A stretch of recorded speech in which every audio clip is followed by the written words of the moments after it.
To Sarah and Eddie Gindi for opening up their home on this Friday morning, their beautiful home, to help a very, very important cause in our community. I just want to say one point about this very, very special mitzvah that Baruch Hashem, my wife has been very, very involved in this organization for many years now. That helping somebody have a child, I don't have to tell everybody, especially in our community, the importance and the beracha, the blessing it is to have a child, what it does to a person by building a family. But the blessing of having a child is something very, very uniquely different than other mitzvot. When you give somebody a meal for a day, it's a beautiful mitzvah, but you help them for a day. There's an expiration. You give somebody money, they have a certain issue, you help them, but again, it's limited. You help somebody have a child, you're not just helping them for that 6 months, a year, whatever it is. That mitzvah lasts forever. The first time they see them walking, their sidur play, their chumash play, their bar mitzvah, their wedding, their grandchildren. It's a mitzvah that is timeless. And I think the people that have struggled with infertility, as you have seen, we've put out videos with many, many special speakers talking about the struggle, talking about the unknown. It's something that is appreciated every day for the rest of your life. In addition, it's an exponential mitzvah. Rabbi Bachner, who's here today, who founded Bonei Olam, since its inception in 1999, has enabled over 15,000 babies to come into the world. Now, 15,000, assuming they get married and have their own children, you're probably talking that it's in the millions, ultimately, of people that are created when you help somebody have a baby. So it's really a very special and unique mitzvah. And I think it's something that we all feel it in our hearts. So again, I want to give a very, very special thank you to Sarah and Eddie Gindi, who graciously opened up their home. Sarah, God bless her, involved in every single detail, making sure it's perfect. She deserves a tremendous amount of credit for her passion, for her energy, for really wanting this to be beautiful as it has come out to be. And of course, to Eddie, being, as you're going to see, the rock solid person behind her, God bless him also. His energy, his passion. I told Eddie you could sing today if you want, if we have time. Anyway, without anything further, I'd like to call up someone who doesn't need an introduction from me. Chesed is really running in his veins all day long. Please give your attention to Mr. Harry Ajmi. Kavod, Harry. Joe, you could stay here for a minute. I asked Joe Mansour Jr. to stay up here because I watch him all year long. I'm watching what he's doing for the community. I'm watching how many organizations are coming to light. They're being reborn because of the effort and the work you're doing. And I know it's your pleasure, it's your honor, it's your passion. But I don't have an award for you because the greatest award that you and I could get is not from here on earth, but it's from the great, the one and only Kadosh Baruch Hu. So on this Erev Shabbat, we want to bless you, Joe. You and your wife and your family should both keep going, have strength, and highly. Now, I've been fortunate to be able to speak at Bonei Olam's fundraisers every summer for the last, I don't know how many years. But every time that I see Rabbi Bachner and I hear, I don't see him often enough. He doesn't call me for lunch. He thinks I'm too busy. But if you ever want to meet a living tzaddik in our life, you read books, you hear about people in the 1800s, 1900s, philosophers, but I'm telling you all, right here, right now, in living color, in front of you, is a man that made his life's mission, hands down, to do more than anybody I've ever met in my life. And that is because statistically, it's not just the numbers. It's not just the fact that we Jews, we are not plentiful in numbers. So a little bit of statistics. And then you'll understand the math of these 15,000 babies that were born. So there's about 8 million Jews living in Israel. Some say 8.2, 8.3. And there's another 8 million Jews living, if you can believe this, and I know by every country, don't test me, around the world. We're 16.6 million Jews in the world. And the world has about 8.5 billion people. China and India alone have 3 billion of the 8.5 billion. So we're a speckle. So every time a Jewish baby is born, every time a Jewish baby has an opportunity to then grow up and have a bat mitzvah, bar mitzvah, grow up, go under the chuppah, Rabbi Bachner has a credit for every one of these children. We need more Jews. We need more people to populate the earth. I don't want to get into other statistics about how they feel about us. So let's put that aside, because I know a lot about that too, as all of you. So Bonei Olam comes along, and it's doing something that makes a mom and dad have an experience that every parent should have. Every mom and dad should be availed that opportunity to have God's children, but some are less fortunate. Some don't have that opportunity. So 75 couples within the Sephardic community in the past 12 months had a baby through the efforts and the work and the finance of Bonei Olam. 75 children were born through their financial assistance. And then it goes on, just the counseling and the ones that they don't leave on the side of the road, the ones that are not as fortunate the first or second time. We never stop. We never stop until that mom knows what it feels like to have her child and children. Why not have a whole family? So it cost $18,000 to sponsor fertility and get a couple on their way. It costs $26,000 for a full IV cycle. Anybody that wants to give $26,000 or $18,000 today, we're honored to have you continue. If you recall, I remember that was one, and he's made a number of great speeches, but Rabbi Shlomo Farhi made a speech in Bobby and Anna's backyard one night a couple of years ago for Bonei Olam. And Rabbi, you shook deal. You shook the Jewish world the way you spoke that evening about your passion for what it is to be able to be supported by an organization like Bonei Olam to give those couples a chance to have a baby. So Rabbi Bachner, we can't thank you. We can't thank you enough. Nothing we would say or do would be sufficient. I mean that. Nothing that we could say could be sufficient other than live a long, long life and make the 15,000, 25,000. Actually, make it 26,000. Keep going.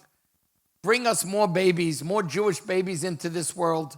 I don't care if they're Sephardic, Ashkenaz. I don't care of what and who. Just bring more Jewish babies so that these families and their communities could be able to enjoy that feeling that parents, every parent, should be able to have. We have a video for you. Joe Mansour will be going around if we don't end up doing a public fundraiser. This is an easy one, everybody. Just check the box. You want to do 26,000? Thank you. We need it. Please, please. You want to do 18,000? Thank you. We need it. So we have a couple of speakers this morning. We're going to move right along. It's a busy day, a good day for this community, a good day for the summer to begin. Norma Cohen, thank you. Everything that you do. Say that again. It doesn't matter who planned it, but I'm going to thank Debbie Safdie right now because that food is gorgeous. We were eyeing those little eggs, the birthday boy and me. He told me not to say his name. I said, it's your birthday week. He said, no, it's the month. I do a week. Renee, it's good to do a month. I took your blessing. But Norma, thank you for everything that you do. for the beautiful work that you do for this community. I'm side by side with you. You leave when I get there. That's the way we do it. You shouldn't. You should stay to hear the praises that we give to you for the work that you do from the bottom of your heart. You and your daughters and your family, everything that you give back to this community, everybody, just keep participating. Do everything and anything that you can to embolden us, to strengthen us. Give money. It's a very, very important, critical thing to these organizations. There's going to be a lot of events this summer. Come to all of them. Don't stop. Just keep doing it. We are so fortunate. We're so blessed. We have so much. Let's just keep putting back and giving back so that we could always say we were on this side of the giving. Okay, so let's watch the video, and then the giant, the great rabbi, is going to speak to us. He'll give us a little sense of what it's like to be him.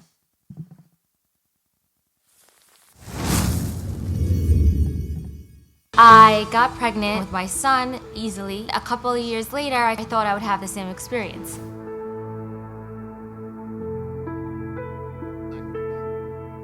I did not. I would just feel so worthless and disappointed and angry and scared. At the time, the workings of infertility really wasn't spoken about. I was definitely in shock, and I didn't know where to go and what to do. After a year of trying, I went on Clomid.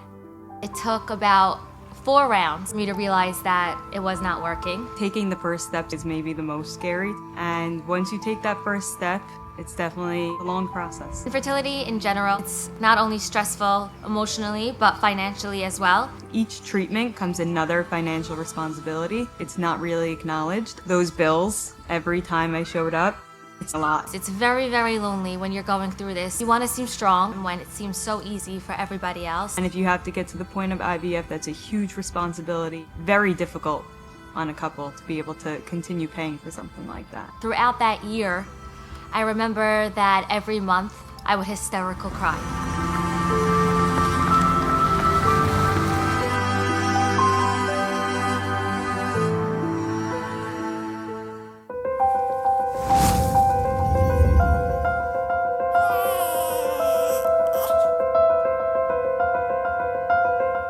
When you're just in this emotional shock of it, financially, working through all of those unexpected things that are coming up, having people that are there to help you and guide you to take the next steps and how to go about it is very important. To have a little team behind her, helping her, talking to her, making her feel less alone and less scared, and empowering her is the biggest blessing that a woman could have.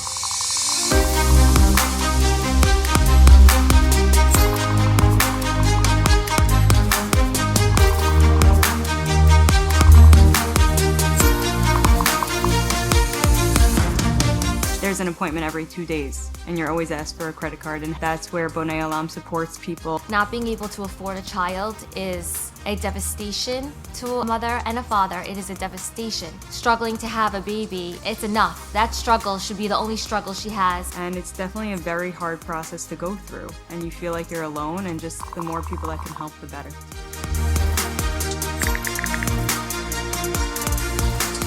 This organization is not like any other organization. They are these special angels from Hashem to help you feel calm throughout the entire process. Children are our lifeline. Children are our everything. To have Bonei Olam help women in this journey is really, really special. The only way that Bonei Olam is able to help everyone is by us donating to the cause and being able to give them the financial stability to help the other people that need that. I would like to thank my parents for opening up their home to this beautiful organization. Without you, Mom, I wouldn't be half the woman I am today. And to my dad for being the rock. You guys make such a beautiful power couple, and I want to thank you guys from the bottom of my heart. So I want to just tell all of you, please help all of us women to have these babies, to create more generations of beautiful Jewish little children. Give back because you could help others. The financial struggle alone, going through IVF, tear your heart out. Bonei Olam can help step in, not only financially, but with all support. It's a lot of money. So hakarat hatov to all them give to this organization. You don't realize how many people in your life are really going through this. God bless your organization. God bless all of you. Know that Hashem is with you the whole way, and it will happen.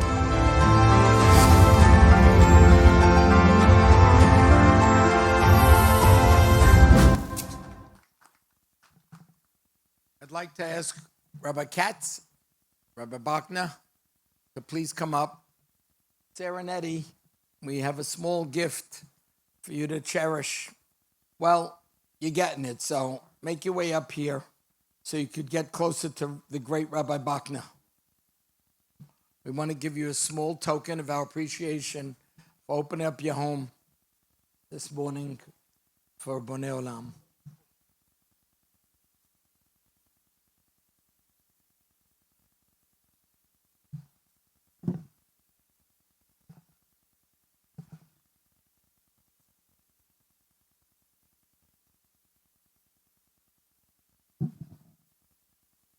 Listen to this.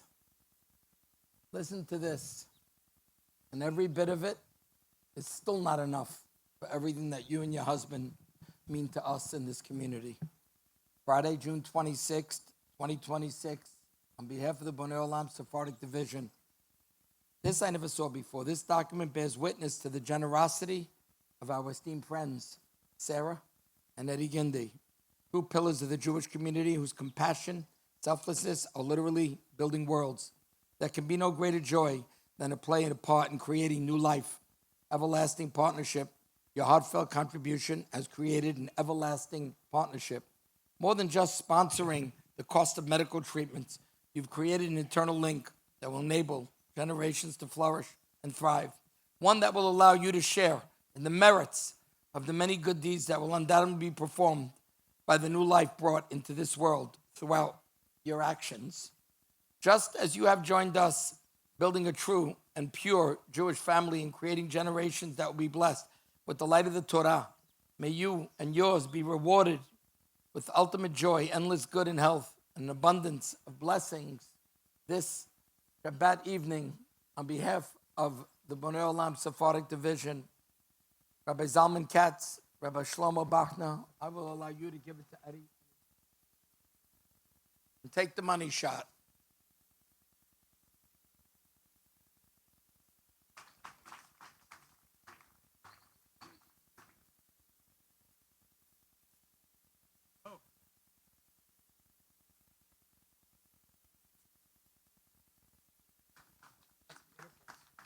Rabbi?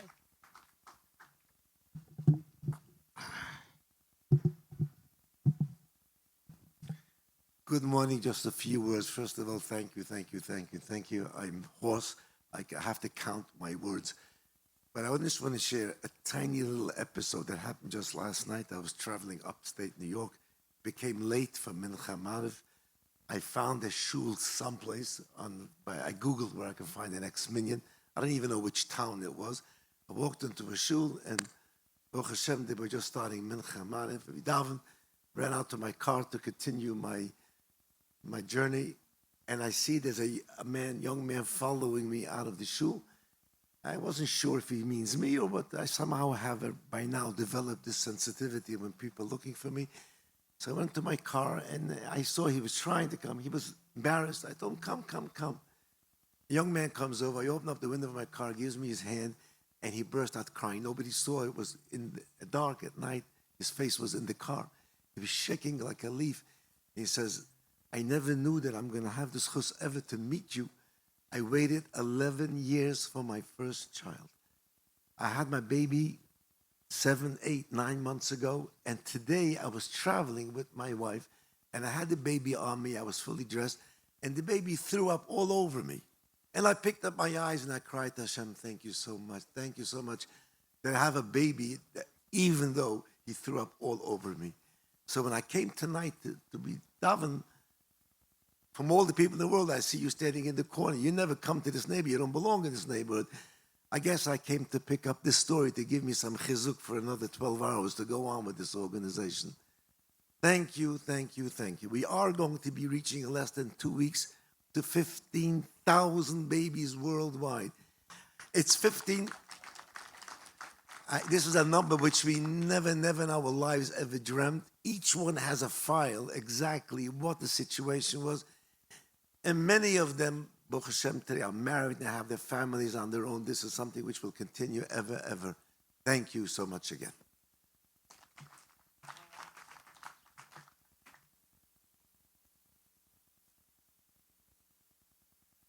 Thank you, Rabbi Bachner. I'd like to call up now a dear friend, somebody that I've been working with for years now, since him and his wife decided to make the greatest move anybody ever made. You think there were trades in baseball, not like this one, but Rabbi Shlomo Farhi gave up a very good career and a very good life in London where he didn't belong because he belonged with us. First with his mom and dad, the great Rabbi Farhi, and the community, and all of us. And Rabbi, I've said this before, but I watched, as the years go by, and it's just growing and growing and growing. And the impact that you have made, you and your wife, and Rabbi Ariel Mizrahi on Manhattan, on the Safra Synagogue, I know that Edmund Safra, every time we walk in that building and we see his picture right in the center there, he shines, he gloats by knowing that the work you're doing to bring from the youngest to the oldest, everyone in between, and the woman especially, to the classes and the Torah and the learning and everything that was happening, but now it's happening in multiples on steroids in Manhattan, and it's all due to your effort and the work you're doing. I know you're putting in 24 hours a day. I know it's 7 days a week, but I'd rather be doing that for the successes that we're feeling and we're gaining ground. Now the building's not big enough. There's not enough seats, and you can come to the early minyan, the late minyan. You can come whenever you want. You better get there early for the class before minha. So Rabbi Shlomo Farhi, you and your wife and your partner, Rabbi Mizrahi and his wife, have been doing and should continue to do to bring the light of Torah to the community, but especially in Manhattan, where we're big advocates. We're big fans of everybody that chose to live there, that didn't want to live in Deal or in Brooklyn. We're all one family, and you make everyone feel that closeness of our traditions, of every bit of that Aram Soba, everything that we took from our great-grandfathers. So please, Rabbi, come up and let's hear from you this morning. Give us words of strength and words of encouragement. Thank you.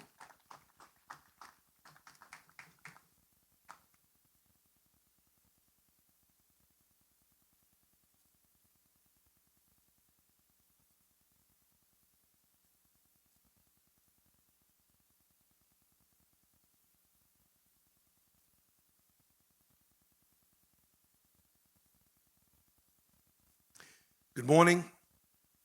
What an incredible morning it is here today.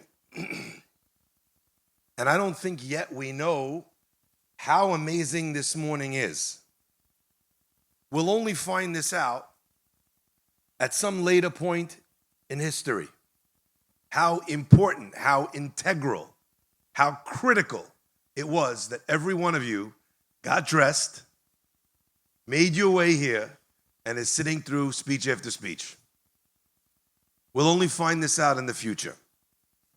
Bear with me. First of all, I want to say thank you to Irene and Ellen for speaking so beautifully on the video. That was incredible. Your vulnerability and your passion and your pain came through in spades, and I think people understand exactly what it was and what it is that we're here gathered today for. I want to say also Hazaku Baruch to Sarah. And where's Eddie? There he is, Eddie right over there. Okay. So Hazaku Baruch for hosting us. I'm going to come at this from a little bit of a different angle. About a week and a half ago, I went to a Brit Milah. And for the first time, someone who was not in my family named a baby after me.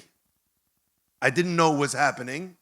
I went to the Brit Milah, and they named the baby, and the mother said, "We named our son after you." I can't tell you how emotional that was. Not my family, but someone, a student that you put time into. Rabbi Bachner, Shlomo and Chana, from one Shlomo and Chana to another Shlomo and Chana. The Torah talks this week about the Petirah, the death of Aharon HaKohen. And it was a curious funeral because following the speeches and the funeral and the procession and whatever it was, says the Midrash, are 80,000 children called Aharon. And why were 80,000 children called Aharon? Not because that year the most popular name was Skylar, Jaden, Ariana, but because Aharon HaKohen had taken it on himself to find the couples that were fighting and put them back together. He brought shalom bayit between couples that otherwise would have split. And then when they came back together and had a child, who did they name their child after? They named their child after the person who was the cause for that baby. And who was that? That was Aharon. So at this Brit Milah, this young woman who spent a lot of time in our house, who I had the privilege of marrying them, who she came to us for advice and if she should marry this guy, etc., etc., etc. So on some level, Chana and I were the reason why this baby existed. My friends, we don't yet know how and what historic a day this morning is because those babies have not yet been born.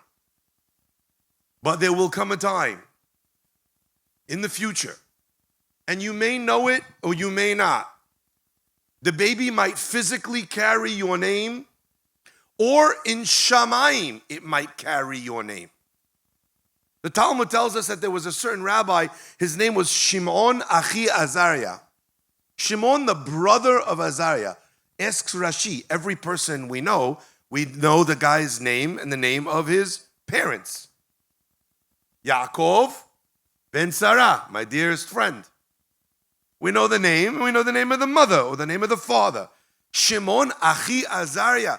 Rashi says, his brother was the one who supported him so he could study Torah. So forevermore, he is canonized in the Mishnah as Shimon, the brother of Azariah, the one that enabled him to study. My friends, this morning you're going to write a check. And you know what's going to happen? In Shamayim, there's going to be a baby with your name on it. A baby that a young couple didn't know if they would ever be able to bring into this world. Children and grandchildren will be born, and every one of those children and grandchildren will be because of you. Because young couples, they don't have that extra capital lying around. And I'll tell you, even couples that do very well for themselves. Around could be 10,000, could be 20,000. It's not cheap. They don't know what to do. And even if they do it, how many rounds does it take? Sometimes a person could go 10 rounds. So let's say it's only 18,000. I can deal with that. It's a little bit difficult. It's a pinch. But you know what? Maybe it doesn't go anywhere. And then I find out at the end of this round that nothing happened. There are no eggs. There was nothing that worked. We weren't able to gather something that was viable. Another 18. My friends, the worst gamblers in the world don't gamble like that. They don't throw dice for 18 grand, for 30 grand a shot. It's hard. People feel alone. But my friends, Aharon HaKohen, who had babies named after him, but not only because of that. As a rabbi, you get to find out many different things. And there are times when couples who can't have children start to fight between them. And really, underneath the fight is a little bit of blame. There was a great rabbi whose name was Rabbi Shlomo Hyman. He passed away without any children. He was a tremendous rabbi. At the funeral, all the students came to the house, at the shiva, to give comfort to the wife. And the wife said, boys, you think you know your rabbi, you don't know the half of it. You know, in all the years we were married, he never turned to me. He never made me feel like maybe it was my fault. should have done this, could have done that. Maybe we need to do this zichut. Maybe you're not doing the right thing physically or spiritually, or you're not pushing hard enough. Not one time did he ever make me feel like that in all the years of our marriage. My friends, Aaron HaKohen brings shalom between husbands and wives. And that shalom brought babies. My friends, today, you don't need to be a psychotherapist. You don't need to sit with the couple. You don't need to put them together. You don't need to deal with their trauma. All you need to do is take out a pen. My friends, I want to beg, I want to ask, because there's a moment in synagogue that you guys don't see and you don't feel, but as a rabbi, ask any rabbi, they'll tell you the same thing.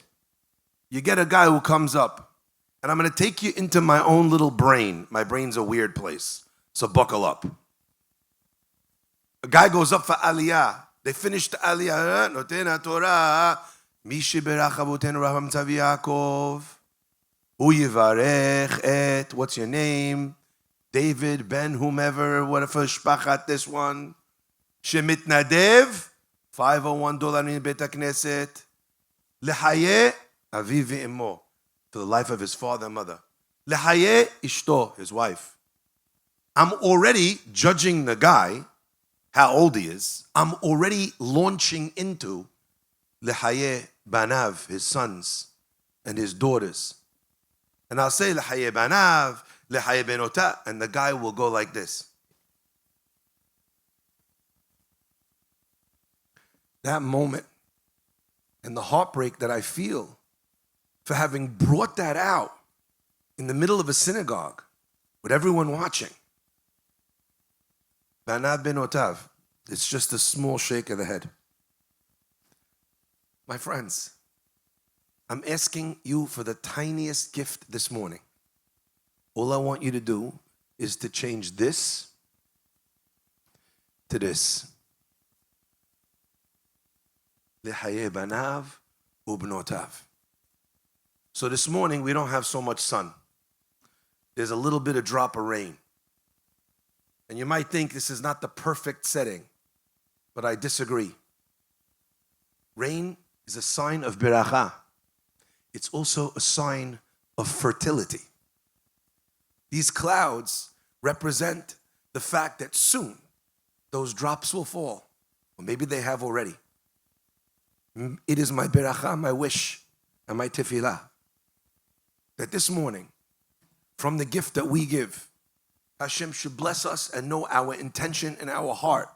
Because not every person who gives tzedakah merits that their tzedakah gets the job done. Did you know that? Sometimes you give money to solve a problem and the medicine you bought didn't work. You have to have a zechut that your tzedakah works. So my blessing to all of us this morning is that the tzedakah we give today should be tzedakah that works. And that the people who benefited from the money that we gave today should be zochet to be able to become pregnant. And that pregnancy should carry to term with no mistakes. And that childbirth should happen without pain and without suffering and without complications. And the babies that are born should be healthy and strong to parents who waited and prayed for so long. My friends, I ask of Hashem today that Hashem considers us his angels this morning, his messengers, to be able to bring, like the stork, before you understood how babies were born. A stork comes and brings the baby, wrapped up in a little nappy. My friends, that's us today. How many babies are going to have our name written on them in Shamayim? Their future, their children, their mitzvot, their happiness, what they brought to their parents. May Hashem bless us to feel that vulnerability that was put across in the video so well, and to wipe, so to speak, this frown off of so many people's faces and turn it into the most beautiful, happy smile in the world. Thank you so much.